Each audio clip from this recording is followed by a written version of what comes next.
So we are here at Modena.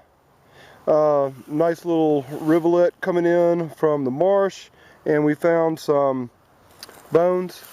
Not sure what animal it is. We're thinking maybe a pig, possibly, well, maybe a deer, maybe a pig. But if you notice,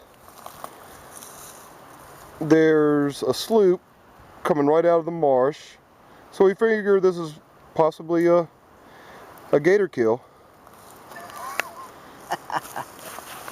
We're going to leave them where they are because Richard would have to catalog them and number them if we took care of them. And that's not what we're looking for today. We're looking for signs of the Mississippian culture.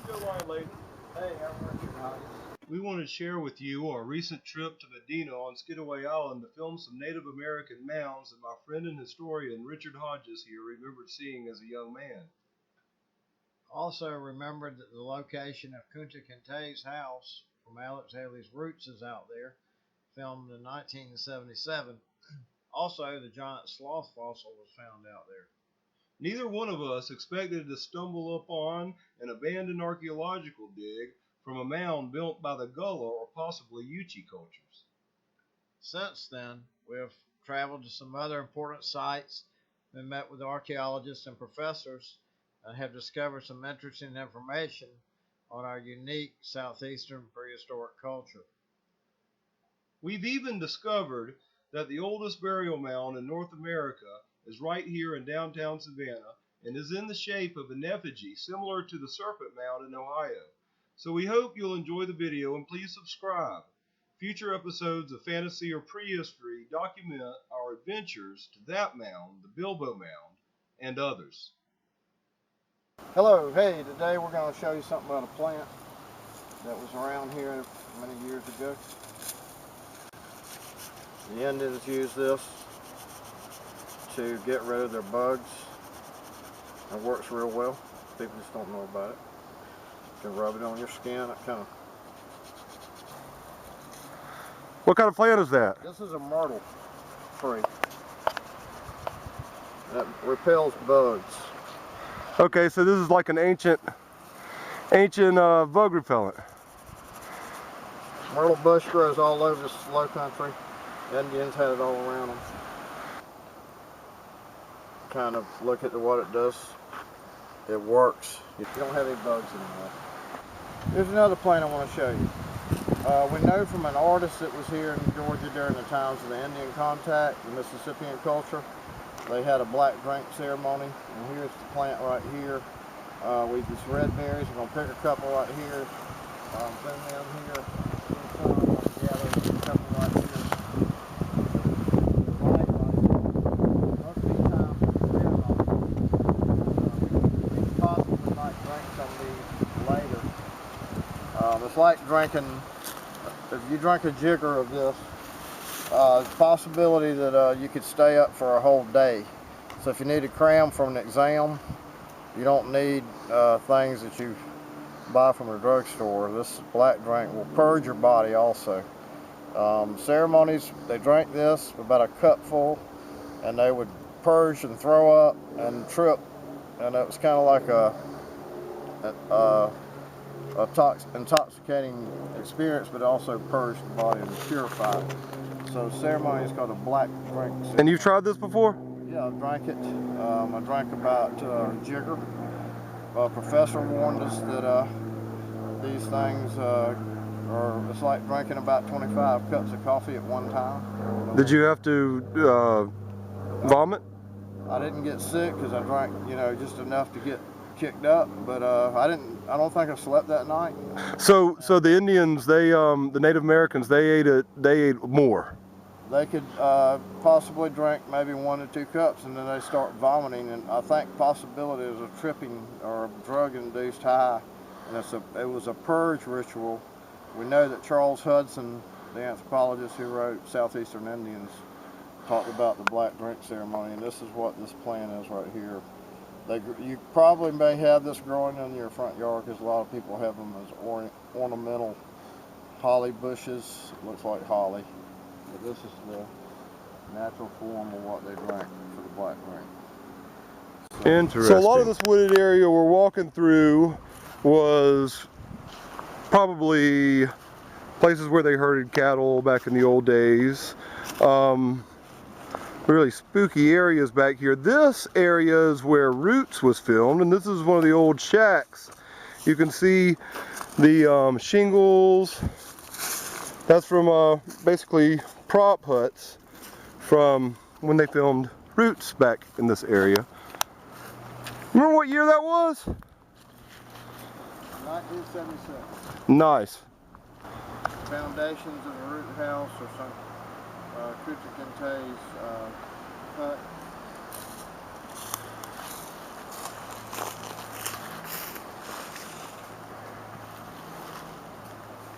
It's grown up a lot since then.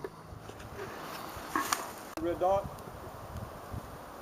We just saw this weird tree formation. I don't know if it's the wind blowing it, but or if make a little nice spot for an animal. But we thought we'd film that's kind of a strange anomaly there. That's good enough.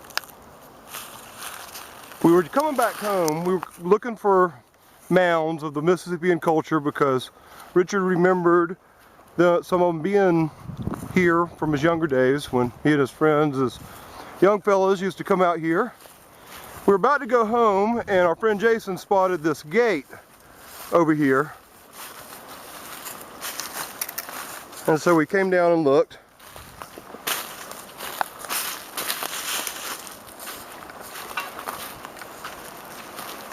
And Jason thought that this area over here might be the foundations of a house. So we came and looked a little further. But as you can see, that's all oyster shells. That's often an indicative of a mound. You got oyster shells there. Now right over in this area is where Jason thought that might be the foundation of a house.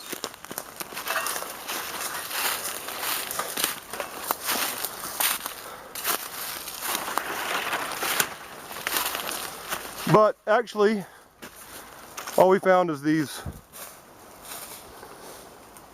pretty fresh pieces of lumber. So we came back a little further. I walked there. I walked down, and I thought the first thing that I saw was this area right here. And at first glance, thought it might be a kid's hut. But then as I stepped up closer and saw what you're seeing now, I realized that this is an actual archaeological dig of the Mississippian culture, the mound builders, and for some reason it's been abandoned.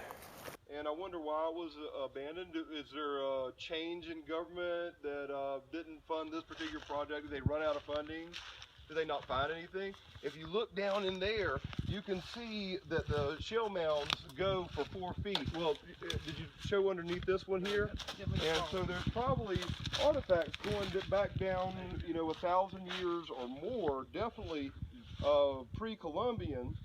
And the Mississippian culture was a lot of different peoples that were come together, but there was a hierarchy there. And a lot of the late 1800s, early 1900s, the excavations, they found skeletons that were very tall, 7, 8 feet tall. Some say even bigger than that. Here, Tamachichi was 7 foot tall, 7 feet tall, and his tribe was 6.5 feet tall. And these were the descendants here on the Savannah River, possibly, of these mound builders. You got this area over here. Looks like it's already been excavated, and all the shells have been extracted, probably stored somewhere. Now I know that the Irene mounds were excavated in Savannah back in the time of World War II by African American women workers in a government program, and don't really know much about other excavations that were done here in Savannah. I have heard that some students of, I think, University of Georgia have been coming out here on an unfunded weekend excursions in the last couple of years. I'm not sure if this is the area. But if you look down here, we've got a good 5 feet in some places where they've gone down. If you look underneath here, you can see some of the exposed mounds. This is probably mounds from the Mississippian culture that flourished here on the banks of the Savannah River and its tributaries around, I believe, 1000 AD, later in some place, later here than in Mississippi itself. But Mississippian culture were part of the mound building complex, and they buried their dead in oyster shell midden mounds. They built barricades and almost castle-like structures out of these midden mounds. Irene Mound had parapets on it in places where you could look out to see enemies coming up the river. And in a lot of the old mythology of America, and a lot of the things that you see on Discovery Channel and on YouTube today, you'll see people speculating about ancient giants. And most of the time it's associated in America with this culture, the Mississippian culture. Now, the Mississippian culture wasn't one ethnic group or race of people. It was the first evidence of a caste, kind of a caste system in American Indian culture, and they had several different tiers in their society of classes or caste. And a lot of the nobles that were associated with high mount or luxury grave goods are also often reported to being very tall, especially in these excavations in the late 1800s and early 1900s. And now, some of these reports are really kind of wild, but General James Oglethorpe, who founded Savannah, befriended a Native American chief named Tomachichi, and the reports of the day say he stood over 7 foot tall. Some of the reports of the day say this whole tribe, 200 males, were all people that stood around 6.5 to 7 foot tall. Tomachichi was exiled here, an honorable exile into the Savannah area, which was sacred ground, because the reason he chose this place is because his ancestors were buried here. Now, it's speculated that Tomachichi was a member of the Creek Nation, but he formed the Yamacraw tribe from members of that exiled tribe and the Yamasee Native Americans who were already living here. And they were kind of a remnant of the mound builder culture, probably. There's also the Gale or Gullah of Native Americans who mixed with escaped slaves out on the islands all around Savannah and Hilton Head. Though a lot of these tales of ancient giants that you see on the web are kind of preposterous. You'll hear them talking about giants having double rows of teeth. Well, all that meant in the late 1800s, early 1900s was that you weren't missing any teeth on your upper or lower rows. You'll also hear conspiracy theorists talking about these reports saying that the giants had double teeth all around. Well, what that means is that your incisors or your front teeth are so worn down they look like molars. That's probably from a life of working with leather or hunter-gatherer lifestyle, chewing a lot of nuts and things like that. So that's the explanation for that. So these things aren't as preposterous as you think when you start to consider that there probably were populations or even ethnic groups or classes in certain societies of people that were very tall, especially since some of our Paleolithic cultures like Cro-Magnon, Heidelberg, and some of the hunter-gatherers that lasted up until the Neolithic period are known to be very tall and well over 6 foot. It's only, a lot of people talk about ancient people being very small or very short. That's often true among agricultural societies because agriculture tends to shrink a body. They found all over the world that after hunter-gatherers take up agriculture, over the first 1,000 years or so, their skeletons start shrinking and they get cavities, they get, because they're subsisting on staple foods instead of eating a berry variety. So you probably have a lot of these cultures from the prehistoric past that were very tall on average. It's said that the Yamacraw Native Americans, the men were 6.5 to 7 foot on average, and the women were only 5 foot. Yamasee Native Americans were thought of as being very peaceful. If you read Jared Diamond's Guns, Germans, Steel, you'll have heard the idea that agricultural societies often take over lesser societies, or societies that aren't as well defended or don't have as many resources. And so this seems to me like almost like a very tall ethnic group taking over a very short ethnic group here in the Savannah area. And that might have been what really formed the Yamacraw Native Americans between a very tall sect of the Creeks, remnants of the Mississippian culture, and the Yamasee. So the question is, if we were to dig down into these mounds, would we find giants? Would we find 6.5 foot tall giants down there?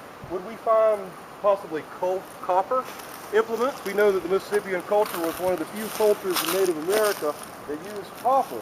And the problem with a lot of these facts is when we start citing evidence of 7.5 foot tall giants or 6.5 foot tall giants from the 1800s, a lot of scientists will say, well, that's just pure speculation. People were sometimes tall in the past, but it didn't make an ethnic group or anything like that. And to try to corroborate the claims or see if it's really true, to see if the people from the 1800s were lying or not, we need to go find these skeletons. Most of the time they've already been reinterred because of respect to the Native Americans. And we find that very few sites of the Mississippian culture are being explored today. There's no funding for it. The only time any college or anything ever does anything to explore more about the Mississippian culture is when a road's coming through and they have to preserve it.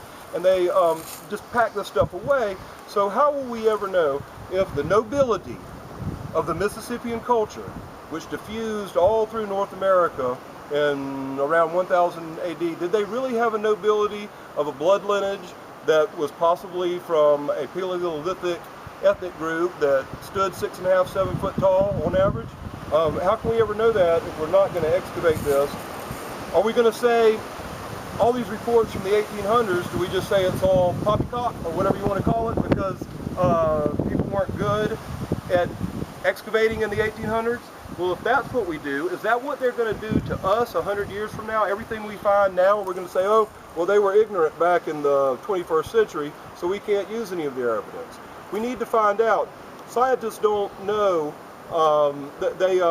they don't think it's a good question, I guess, whether the nobility of the Mississippian culture were very tall and a certain ethnic group.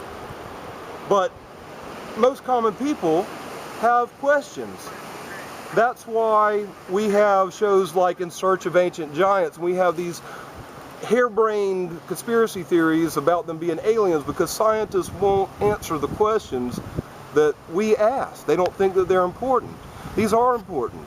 These may be remnants of Cro-Magnon type people that came across the Bering Strait in the Paleolithic times, and being big boned and really tall, they could have actually inspired a lot of the legends of giants we find in mythos throughout the world. They may have been a branch of that. We see these midden mounds from a very distinct culture in Asia too. I want to find out more about that. We have questions, and we're going to search in places in Georgia and outside of Georgia to find out more about these ancient cultures and answer some of the questions that science doesn't seem to want to answer, and the fringe scientists don't seem to have answered adequately or with enough scrutiny. Hey, we're at Modena. We're at a Mississippian site. I want to show you a little bit of archaeology on Skidaway Island. We're in a mound that we want to show you some things about what we do. Whenever you're digging, you have to maintain control. This is a pit that archaeologists have been gone down about a meter and a half. And what you want to do is maintain control over all the items you may find in these pits. So the idea is that you're always taking things slowly. And we have some screens here, and I'm going to show you a little bit of dirt that's fallen out of this area of this wall. It's a sidewall, so I figured I might check it out because it's been disturbed. We've already got some oyster shells. We could find anything. Don't really know. It's just all a mystery. Anyway, you sift it. So you get down, you might see something that looks like it could be something. And we got some oyster shells. This thing looks a little, just clams, things that they were eating. I don't see anything right here. So I'm gonna put it in this other stream. Hold on to it, put it back. You want to always keep your sifted material separated from the type. We call this snitting. Usually use a shovel or your trowels and brushes to get the smallest amount you can.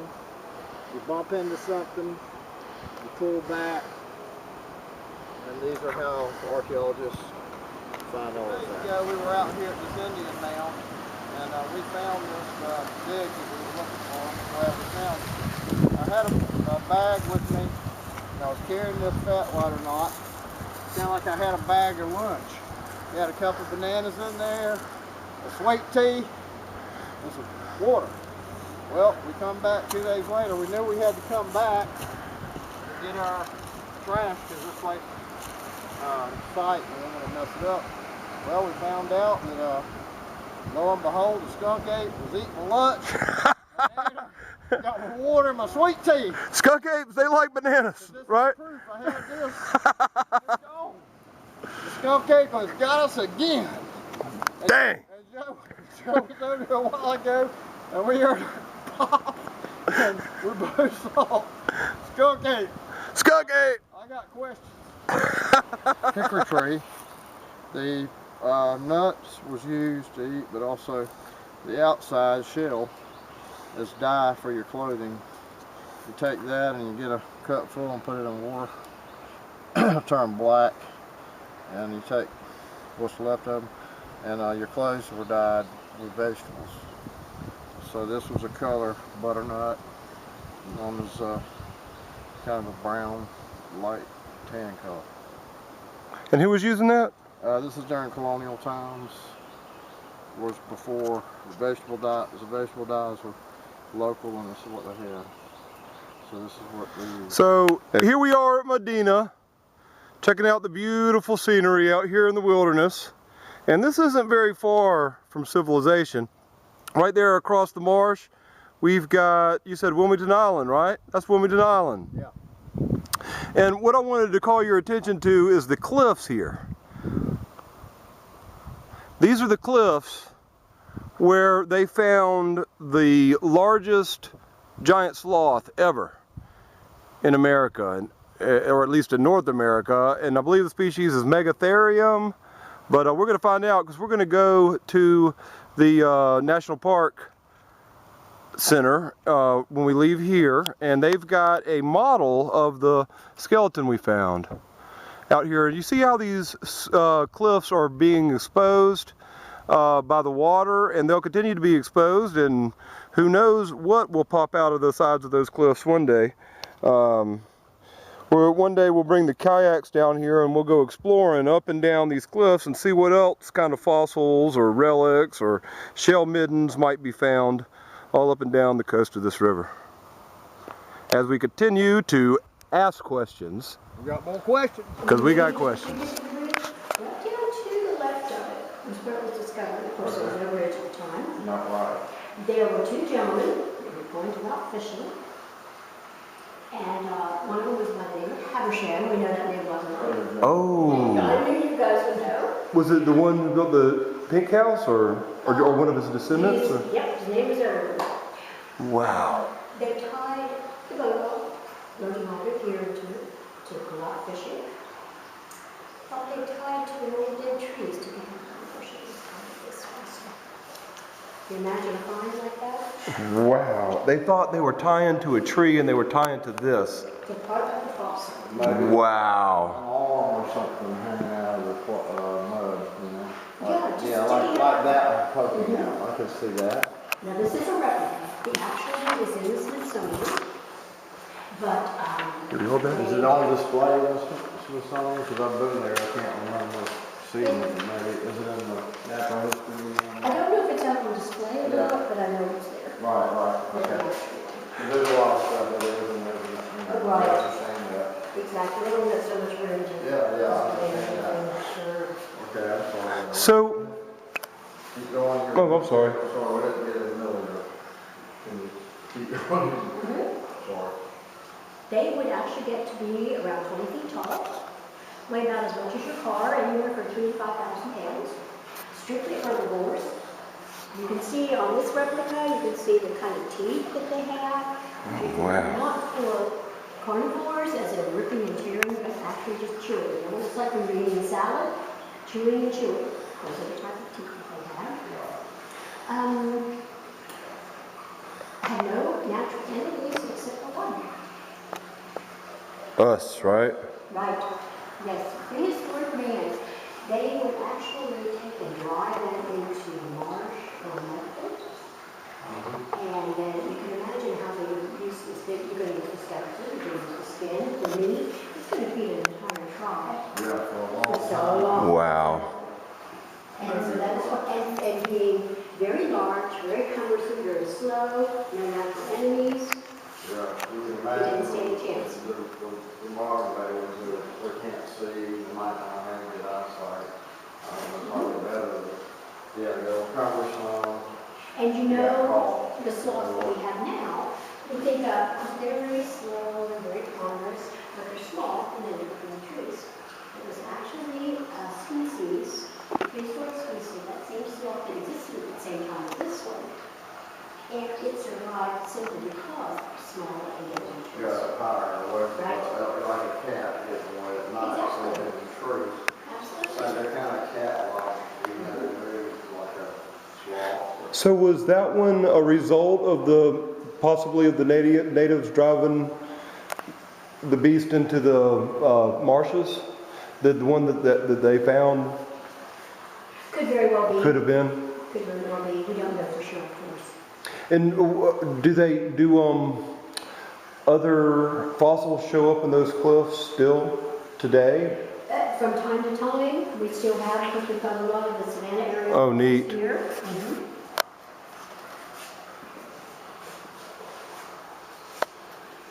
Very cool. Those are some big conch shells. Aren't those beautiful? What period are those from? Oh, 1.5 million years. Yeah, they vary.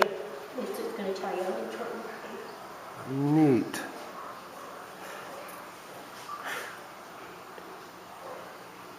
And what about do they? You find Native Americans mostly the Creek or the Yamacraw or Mississippian culture? Very little.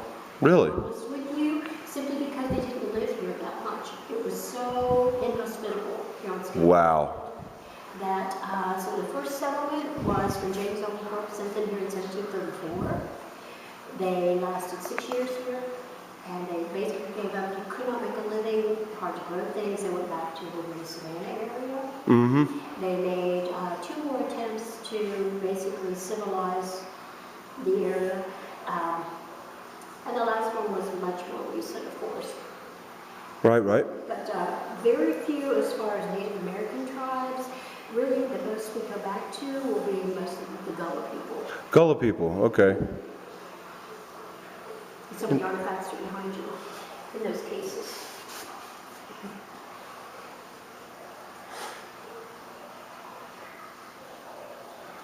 I've been out to Fusky Island before and eaten their double crab. Isn't that great? Yeah. Oh, I love that place. I could spend days out there just looking around, just kind of like soaking it all up. Mm-hmm. And they got that in the crab company. They have that canoe they found. It's really old. It keeps submerged. And also in the center where the golf club is or whatever, there's a panoramic view. Have you seen that? Oh, that's beautiful, isn't it? It's breathtaking, the whole place. It is so. Did you ride the old ferry? Of course. Yeah, I love that. That's what I love about it is it's so uncivilized. I don't want to go to this track. Right. That's any of us. Right. We make our livings doing this. But at the same time,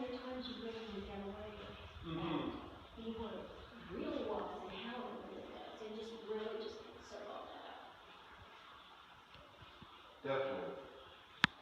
Yeah. Do you mind if I ask who you guys work for? Oh, Hearst Ghost Tours.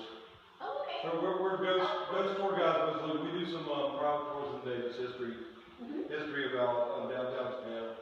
But I'm writing a book on. I write prehistoric fiction.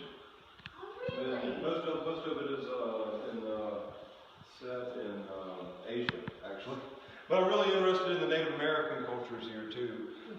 Stuff mostly in the Neolithic and Paleolithic period. And so I'm really interested in Mississippian culture. And one day, you know, if my books get popular, maybe we'll do a 7 Mysteries of Georgia tour or something like that. You know, something like that. But I'd like to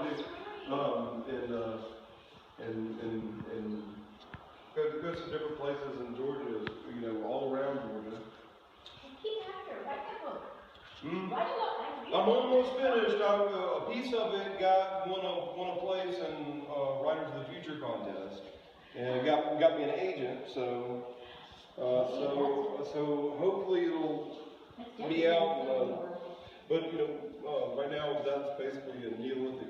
It's about Neolithic China. But one day I'd like to write about the Native Americans here in America. You know. So. I hear that. That sounds great. But I'm playing. And Richard is also, he's a retired history professor. I mean, not professor, teacher.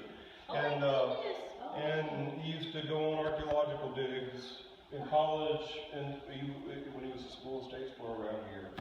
And so. Oh, I would be picking your brain. I'll drive you crazy. That's wonderful. It's great to hear.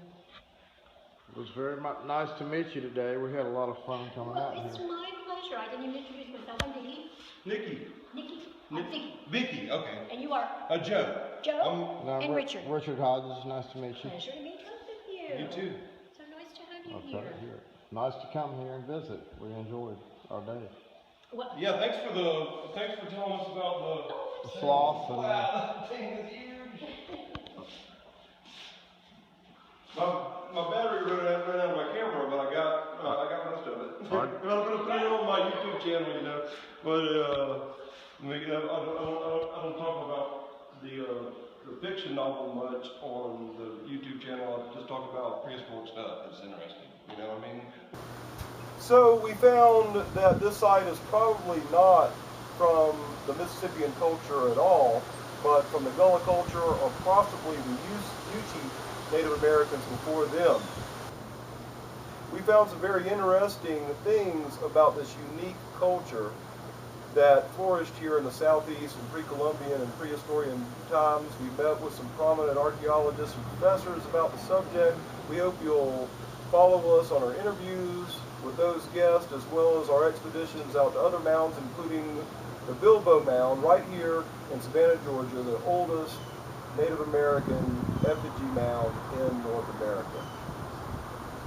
And if you come across some of these Indian sites, respect them, don't walk across them. And about those berries, if you don't know what they are, just don't eat them. Good idea.